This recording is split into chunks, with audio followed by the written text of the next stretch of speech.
Hi everyone. सो बहुत सारे students का ये कंसर्न था कि हमें क्या स्टडी रिसोर्सेज यूज़ करने चाहिए, क्या बुक्स यूज़ करने चाहिए अपना थ्योरी को कवर करने के लिए, और दूसरा प्रॉब्लम प्रैक्टिस के लिए। क्या जेई मेंस के लिए कौन कौन से रिसोर्सेज सफिशिएंट है, कौन कौन से जेई एडवांस के लिए हैं, और अपने प्रिपरेशन में किस पॉइंट में ये सारी किताबों को करना चाहिए। दूसरा, लोगों का ये भी कंसर्न था कि कौन से बुक में कौन से क्वेश्चंस रेलेवेंट हैं जेई मेंस के लिए, कौन से जेई एडवांस के लिए हैं, और हम किस लेवल के स्टूडेंट हो। हम एवरेज स्टूडेंट हैं तो हमें ये बुक करनी चाहिए, या हम एक्स्ट्रा ऑर्डिनरी हैं तो करनी चाहिए, या फिर बिलो एवरेज है। सो आज इस वीडियो में इन सारी चीज़ों का खुलासा करूंगा। This video will act as a one stop solution, as a reference guide to all the future JEE aspirants कि आप लोगों को क्या स्टडी मटेरियल यूज करना चाहिए, कैसे करना चाहिए। एक अनबायस्ड ओपिनियन आप लोगों को मैं प्रेजेंट करूंगा। With that let us begin the session. So let's start with maths now. For maths सबसे पहले स्टार्ट करने से पहले मैं ये बोलना चाहूँगा कि आप किस बुक से थ्योरी करते हैं, it is of little relevance, does not matter at all, क्योंकि मैथ्स में ज़्यादा थ्योरी वगैरह होता नहीं है। फॉर्मूला वगैरह कैसे अप्लाई करना है, that only comes through problem practice. So the choice of questions that you do, that is very important, क्योंकि सारे बुक्स तो आप कर नहीं सकते कि सारे ही क्वेश्चंस कर लूँगा। तो इसीलिए choice of book becomes very important and very crucial कि वो एक्चुअली रिप्रेजेंट कर रहा है कि नहीं कर रहा है जेई एडवांस या जेई मेंस की मैथमेटिक्स को। एक और चीज़, जेई एडवांस जेई मेंस की mathematics out of physics chemistry and mathematics सबसे टफ मानी जाती है जनरली, तो इसी के लिए बहुत इंपॉर्टेंट है कि अब उसका एक एग्जैक्ट आपको आइडिया लगे। So before starting with all the books that we are going to discuss, मैं सबसे पहले तो एम्फेसिस इसी चीज़ में दूंगा। I am so sorry. मैं सबसे पहले तो इस चीज़ में एम्फेसिस दूंगा कि आपके पास अगर आप किसी कोचिंग वगैरह में इनरोल्ड हैं तो उसका सबसे पहले आप मॉड्यूल कर लीजिए। उसके बाद आप जो भी टेस्ट सीरीज़ वगैरह वहाँ पे होते हैं उसमें आप उसको रेगुलरली किया करें, है ना। अगर आप जब प्रिपरेशन के दौरान, तो आपके शायद मंथली में एक टेस्ट होंगे, उसको दीजिए। और जब आपका प्रिपरेशन हो जाता है तो लास्ट के 2-3 मंथ में ज़्यादा फ्रीक्वेंटली टेस्ट वगैरह दीजिए डिफरेंट काइंड ऑफ सोर्सेज से, IITS हो गए या जो भी आप देते हैं, एलन फिट्जी, श्री चैतन्य, नारायणा, जिसके भी आप टेस्ट सीरीज देते हैं, मैथन गो के देते हैं, तो आप उनके टेस्ट सीरीज दीजिए। ठीक है, उसमें आपको अच्छे चॉइस ऑफ प्रॉब्लम्स मिल जाएंगे जिनको आप प्रैक्टिस कर सकते हैं। उसके बाद आपको क्या करना है, आपको प्रीवियस ईयर क्वेश्चंस में फोकस करना है। जेई मेंस के करने हैं, जेई एडवांस के करने हैं। अब देखिए मैथ्स में क्या है ना कि मैथ्स में it is very time consuming. आप जब प्रैक्टिस भी कर रहे हैं तो you have to solve till the very end. ठीक है, ऐसे नहीं कि मेरे को कॉन्सेप्ट समझ में आ गया। अगर अनटिल अनलेस बहुत ईजी क्वेश्चंस आप प्रैक्टिस करें, अगर अच्छे क्वेश्चंस कर रहे हैं, क्योंकि उसी से आपका जो है स्पीड वगैरह और एक्यूरेसी बढ़ती है। ठीक है, तो टाइम कंज्यूमिंग है, तो इसमें भी बहुत सेलेक्टिव होना पड़ेगा। क्योंकि मतलब देखो, PYQ तो आपको वैसे जेई मेंस और जेई एडवांस के सारे करने ही हैं। फिर KVPY भी है, अगर आप एक अच्छे स्टूडेंट हैं तो KVPY के भी प्रीवियस ईयर क्वेश्चंस करें। फिर RMO इनमो के भी कुछ कुछ आप देख सकते हैं जो रिलेवेंट हो एल्जेब्रा वगैरह से रिलेटेड, वो कर सकते हैं। कई क्वेश्चंस पुटनाम वगैरह के होते हैं, उनके वेरिएशन जो हैं वैसे टाइप के क्वेश्चंस जेई एडवांस वगैरह में आ जाते हैं, डिफिकल्ट टेस्ट सीरीज वगैरह में आ सकते हैं, तो उन सबको आप देख सकते हैं। ठीक है, तो with that let us begin with कौन कौन से रिसोर्सेज आप फॉलो कर सकते हैं जो जेई एडवांस का थोड़ा सा सिमुलेशन दे, थोड़ा सा आपको हेल्प करे एक्चुअली, राइट। तो यहाँ पे मैंने मैथ्स के लिए एनसीईआरटी नहीं रखी, मैंने फिजिक्स और केमिस्ट्री के लिए एनसीईआरटी रखी थी। मैथ्स में एनसीईआरटी इज नॉट इंपॉर्टेंट। एक बेसिक लेवल पे अगर आपको आइडिया चाहिए, फिर भी मैथ्स में बहुत दिक्कत आता है फॉर बोर्ड्स वगैरह के लिए, आप मैथ्स का एग्जाम्पलार यूज़ कर सकते हैं। उसमें प्रॉब्लम्स, मैं तो एक ही चैप्टर का सजेस्ट करूंगा, दैट इज इंटीग्रेशन। पूरी एनसीईआरटी मैथ्स में बस एक ही चैप्टर अच्छे से दिया हुआ है, दैट इज इंटीग्रेशन। एनसीईआरटी का कर लो और उसके बाद एग्जाम्पलार करना है तो कर लो। उसके सिवा मतलब उतना दम ही नहीं है किसी क्वेश्चंस में। मैथ्स में बहुत ज़्यादा डिफरेंट लेवल है बोर्ड और जेई मेंस और जेई एडवांस में, राइट। तो विद दैट सबसे पहला रिसोर्स मैं आप लोगों को सजेस्ट करूँगा which is the black book. तो ये विकास गुप्ता की बुक है। ब्लैक बुक, पिंक बुक और येलो बुक, तीनों विकास गुप्ता की बुक होती है। ब्लैक बुक ओवरऑल सारे प्रॉब्लम्स के लिए होती है, पिंक बुक आपकी कोऑर्डिनेट ज्योमेट्री के लिए है, एंड अलजेब्रा के लिए yellow book. Pink book yellow book उतनी फेमस नहीं है तो, और उतना टाइम भी नहीं होगा, बट अगर आप स्टार्टिंग से प्रिपेयर कर रहे हैं तो आप साइड बाय साइड देख सकते हैं। और लोग जनरली कहते हैं कि इसके क्वेश्चंस बहुत डिफिकल्ट होते हैं, बहुत यूनिक होते हैं। मेरे को लगता है कि बहुत कैलकुलेटिव क्वेश्चंस होते हैं और बहुत ज़्यादा यूनिक नहीं होते, बट हाँ एक बेसिक बनाने के लिए आपको बहुत हेल्प करते हैं।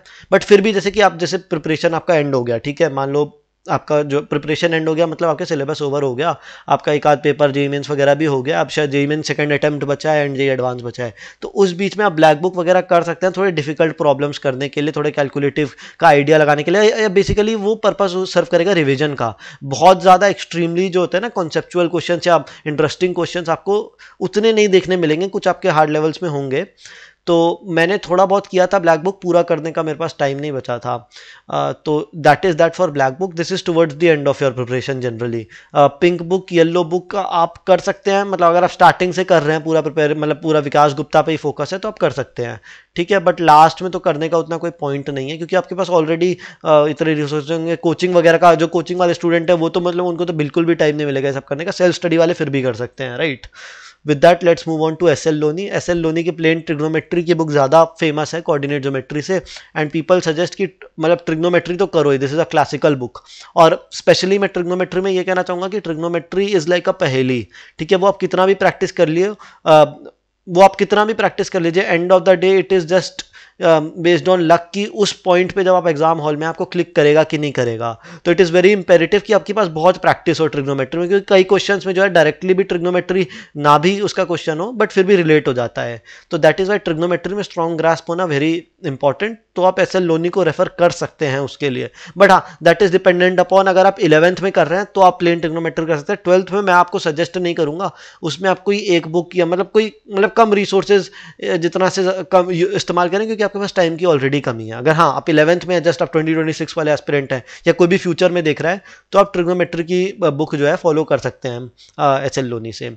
उसके बाद संगेज में आ जाते हैं। तो Cengage is a very good resource for those students who are not enrolled in a coaching, ठीक है। अगर आप कोचिंग में एनरोल्ड नहीं है तो ये जी त्रिवेणी की बुक होती है। तो संगेज का पूरा सीरीज स्टार्टिंग से एंड तक सॉल्व कर सकते हैं आप। यहाँ पे थ्योरी, सॉल्व्ड एग्जांपल्स और आपके क्वेश्चंस जो हैं सब कुछ आपको दिया होगा, और बहुत अच्छी कवरेज है। Up to JEE mains level तो आपकी अच्छे से कवरेज हो ही जाएगी। जेई एडवांस के लिए आपको और थोड़ी करनी होगी चीज़ें, जैसे पीवाईक्यू वगैरह जो मैंने बताया था जेई एडवांस वगैरह की, वो करनी होगी, और कुछ डिफिकल्ट टेस्ट सीरीज वगैरह से भी आप उसमें मतलब अपना कॉन्सेप्ट बिल्ड कर सकते हैं उस लेवल तक, ठीक है। But this I will suggest for those students who are doing their JEE की तैयारी through self study only, because you won't have that much time. उसके बाद आते हैं अरिहंत का। इसमें डॉक्टर एस के गोयल एंड अमित अग्रवाल की मतलब पूरी सीरीज आती है, ये अरिहंत पब्लिकेशंस की होती है। And this resource I actually followed when I was in 11th and 12th। कुछ कुछ किया था, पूरा कंप्लीट नहीं कर पाया था, बट कई कई की चीज़ें की थी, जैसे प्लेइंग विथ ग्राफ्स वाला, वो इस फोटो में यहाँ पे नहीं दिया है, बट प्लेइंग विथ ग्राफ्स का उनका एक बुक भी होता है इसी सीरीज में, वो बड़ा अच्छा होता है। अगर आपको ग्राफ्स वगैरह कैसे बनाने होते हैं वो समझना है, कैसे मतलब समझ रहे हो ना, बेसिकली कॉमन जो ग्राफ्स वगैरह होते हैं, क्योंकि उससे बहुत क्वेश्चन सॉल्व होते हैं, अलजबरा के लिए अच्छा है। बट दिस इज अगेन मतलब you know on the contrast, अगर आपको संगेज नहीं करना है then you can use this book, क्योंकि बहुत ज़्यादा टाइम नहीं रहता जनरली। मतलब सेल्फ स्टडी वाले तो करेंगे इसको, अगर आप कोचिंग वाले स्टूडेंट हो then also you can still manage to do some part of it. आप ऐसा कर सकते हैं कि जब आपका जैसे कोचिंग में आपका हुआ ना, तो आप सॉल्व्ड एग्जांपल साथ ही साथ इसके देख लें, और कुछ जो इजी वगैरह लेवल के कुछ, अगर आपके मॉड्यूल्स वगैरह कोचिंग के फिनिश हो गए तो आप इजी वगैरह क्वेश्चन, डिफिकल्ट क्वेश्चन इसके देख सकते हैं। मतलब आपके पास कभी भी फ्री टाइम वगैरह हुआ या रिविजन के लिए इट कैन बी हेल्पफुल, और थ्योरी वगैरह बहुत अच्छे से दे रखा है इसमें।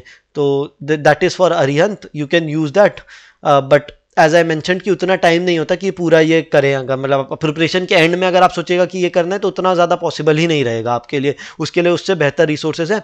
और बहुत ज़्यादा मतलब डिफिकल्ट क्वेश्चंस भी इसमें नहीं रहते हैं। मतलब आप समझो कि जेई एडवांस के मीडियम लेवल तक तो ये कवर कर जाएगा, बट जेई एडवांस के जो डिफिकल्ट प्रॉब्लम्स होते हैं वैसे टाइप की कवरेज, मतलब उस लेवल पे आपकी कॉन्सेप्चुअल अंडरस्टैंडिंग ये नहीं बिल्ड करवा पाएगा। With that let us move on to A Das Gupta. ये पर्सनली मतलब मैंने इसको नहीं सॉल्व किया है, बट मतलब as I have discussed with my friends वगैरह, it has some of the very good questions for IIT JEE preparation, so you can definitely check out A Das Gupta. Then there is I Meron and Thomas and Finney.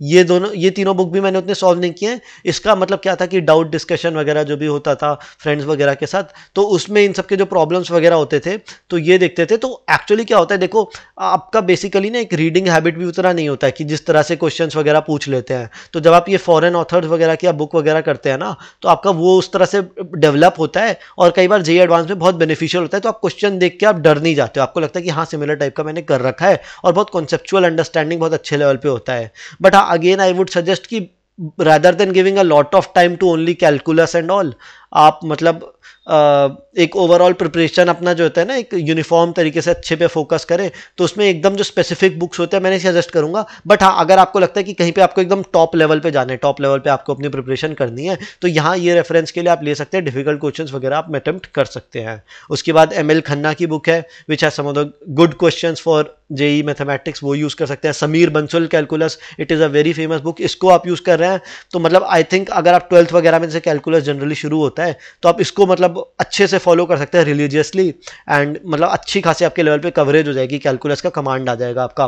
देखो calculus में I would suggest कि it's all about, जैसे 11th वगैरह जो student go through कर चुके होंगे, अभी 12th में आने वाले होंगे, उनको वो यूजुअली 11 में ना मैथ्स की कम प्रैक्टिस करते हैं तब भी चल जाता है अलजेब्रा वगैरह का, ठीक है। But calculus requires rigorous practice, and वो आपका बहुत मेजर चंक जो है ना आपका पोर्शन फाइनल में जो पेपर होता है उसमें भी आपका कवर करता है। तो कैलकुलस में आप ज़्यादा से ज़्यादा रिसोर्सेज यूज़ करें, जैसे मैंने इतने सारे यहाँ पे भी कैलकुलस के रिसोर्स, यहाँ पे भी कैलकुलस के दिए हैं, तो जितने ज़्यादा से ज़्यादा आप डिफरेंट टाइप के प्रॉब्लम्स करेंगे उतनी प्रोबेबिलिटी बढ़ती है कि आप क्वेश्चन जो है फाइनल एग्जाम में कर पाएंगे कैलकुलस के। स्पेशली इंटीग्रल वगैरह तो बहुत ही डिफिकल्ट होता है और वो आप स्किप भी नहीं कर सकते क्योंकि बहुत ज़्यादा वेटेज होता है उसका। With that I would then go on to the grand masters package, ये फिटजी ऑफर करता है, तो जो फिटजी के स्टूडेंट है उनको तो मिलेगा ही, बट आप कहीं और से भी प्रोक्योर कर सकते हैं पीडीएफ वगैरह के थ्रू, और अपने सीनियर्स वगैरह से मांग के अमेजोन से परचेज वगैरह भी आप कर सकते हैं, या फिटजी के सेंटर जाके भी आप परचेज कर सकते हैं। This has some of the best questions, ये ग्रैंड मास्टर पैकेज मैंने बहुत रिलीजियसली किया था, इसके सब्जेक्टिव क्वेश्चंस भी, इसके ऑब्जेक्टिव क्वेश्चंस भी, इसके सॉल्व्ड एग्जांपल्स वगैरह भी, तो ये बहुत अलग लेवल पे आपकी प्रिपरेशन ले जाता है। ये जनरली जेईई एडवांस के लिए बना है, तो आप जेईई मेंस के बाद इसको रेफर कर सकते हैं, बट उतना टाइम नहीं होगा। तो जैसे आपका 12th स्टार्ट होता है, जो मतलब ज्यादा सीरियस एस्पिरेंट्स हैं, मैं डेफिनेटली बोलूंगा कि ग्रैंड मास्टर्स पैकेज करें, क्योंकि आप समझिए कि आपका जो एक्चुअल जो जेईई का पेपर होगा वो डिफिकल्ट होगा, उसका मैथ्स वो ऐसा आसान वाला चीज नहीं होगा जो आप थ्योरी के क्लासेस वगैरह में करते हैं। जो आप अपने सीनियर्स वगैरह से पूछ लीजिएगा ना जिन्होंने जेईई का पेपर दिया है, वो हमेशा लिखते रहते हैं ऑनलाइन, बोलते रहते हैं टीचर्स वगैरह उनके रेफरेंस के थ्रू कि मतलब मैथ्स बहुत डिफिकल्ट आया, मैथ्स ने ये कर दिया वो कर दिया। तो वैसे टाइप के प्रॉब्लम्स, आपको वैसा सिचुएशन ना हो, आपको सॉल्व कर पाए। मेरा जब मैंने जेईई मेंस का एग्जामिनेशन दिया था, मेरे सबसे ज्यादा नंबर जो है मैथ्स में आए थे, कुछ 90 या 95 आए थे जेईई मेंस में, ठीक है। मैथ्स में मेरे सबसे ज्यादा आए थे, मेरे केमिस्ट्री की वजह से मतलब मेरा फाइनल जेईई मेंस में स्कोर 255 का था, तो उसमें आप समझ लो 90 या 95 कुछ ऐसे नंबर आए थे मेरे मैथ्स में। तो आप समझो वो उस लेवल तक मैं कैसे डेवलप किया, ठीक है। तो वो ऐसे टाइप के क्वेश्चंस वगैरह जो होते हैं ना, जो जेईई मेंस जेईई एडवांस से भी थोड़े डिफिकल्ट क्वेश्चंस हैं, वो करके वैसे चीज डेवलप किया। और अगर आपके पास अभी 1 साल 2 साल का समय है तो आपको इसमें बहुत ज्यादा प्रैक्टिस करना है, बहुत एक्सटेंसिवली क्वेश्चंस करने में भी टाइम लगेगा। बट आपको अगर finally you want to have an edge over others और आपको एक रैंकर बनना है, ठीक है, आपको टॉप 1000 रैंक आप अचीव करना चाहते हैं, तो ये सब बहुत मतलब नेसेसरी है ये सारी चीजें करना, राइट। बट हाँ, सिंपल प्रॉब्लम भी साथ साथ करना इंपॉर्टेंट है। उसके बाद आप शांति नारायण की 2 बुक्स होती है, मैट्रिसेस एंड वेक्टर अलजेब्रा की, ये कर सकते हैं। जनरली ये इजी टॉपिक माना जाता है, बट मतलब मेंस वगैरह के लिए तो इजी होता है, डिटर्मिनेंट, वेक्टर अलजेब्रा, ये आपका 3D वगैरह। बट मैट्रिसेस वगैरह के कई बहुत अच्छे क्वेश्चंस जेईई एडवांस में पूछे गए हैं, आप आर्काइव वगैरह चेक कर सकते हैं। तो अगर आपको मतलब आप सेलेक्टिवली इस बुक को भी यूज कर सकते हैं अपनी प्रॉब्लम को और अच्छे से फाइन ट्यून करने के लिए। अच्छा, एक और बुक मैं सजेस्ट करना चाहूंगा which is higher algebra by Hall and Knight. This is a extremely good resource algebra में आपका वो लेवल बनाने के लिए, डिफिकल्ट टाइप के क्वेश्चन सॉल्व करने के लिए। So you should definitely check out this book for algebra. So I think these were the मतलब few resources that are really famous for IIT JEE preparation जो आप यूज कर सकते हैं। आई थिंक मोर और लेस हमने सारी चीज़ें कवर कर ही दी हैं जो आपके जेईई प्रिपरेशन में आपको ज़रूरी होगी। और मैथ्स में बड़ा इंपॉर्टेंट रोल प्ले करता है कि आप टेस्ट पेपर्स वगैरह में कैसा परफॉर्म करते हैं, क्योंकि मैथ्स में टाइम बाउंडेडनेस बहुत मैटर कर जाती है। मैथ्स का पेपर ऐसा होता है कि अगर आप सारे क्वेश्चन करने बैठ जाओ तो आपको 1 घंटे में तो नहीं होने वाला, 1.5 घंटा भी लग सकता है, जो स्लो है 2 घंटा लग सकता है पूरा पेपर मतलब अच्छे से अटेम्प्ट करने में। तो इसके लिए बहुत सारी प्रैक्टिस रिक्वायर्ड होती है और टाइम मैनेजमेंट रिक्वायर्ड होता है, वो टेस्ट पेपर्स के थ्रू आते हैं। तो ज़्यादा से ज़्यादा test papers, different coaching test series वगैरह को आप इनरोल करें, या आप उनका पीडीएफ प्रीवियस ईयर क्वेश्चंस वगैरह का ला सकते हैं, जैसा मैं करता था। तो उनका पीडीएफ वगैरह प्रोक्योर कर लीजिए, प्रीवियस ईयर के जो भी एआईटीएस के पेपर्स होंगे, या सुपर चैना के पेपर्स होंगे, या आकाश की टेस्ट सीरीज के पेपर होंगे, या जिस भी कोचिंग को आप फॉलो करते हैं जिसमें अच्छे प्रॉब्लम्स होते हैं वो आप करते रहिए, ठीक है। और जेईई मेंस वगैरह के पीवाईक्यू टेस्ट मोड में तो देना ही है, तो इससे आप जो है ना वो टाइम मैनेजमेंट सीखेंगे, स्पीड एंड एक्यूरेसी कैसे डेवलप करना है मैथ्स में बहुत जरूरी है, ये सीखेंगे। कैलकुलेशन आपकी फास्ट होनी चाहिए। So I think more or less I have covered everything. With that, I would like to conclude this session, and I hope you found this helpful. Thank you so much for watching.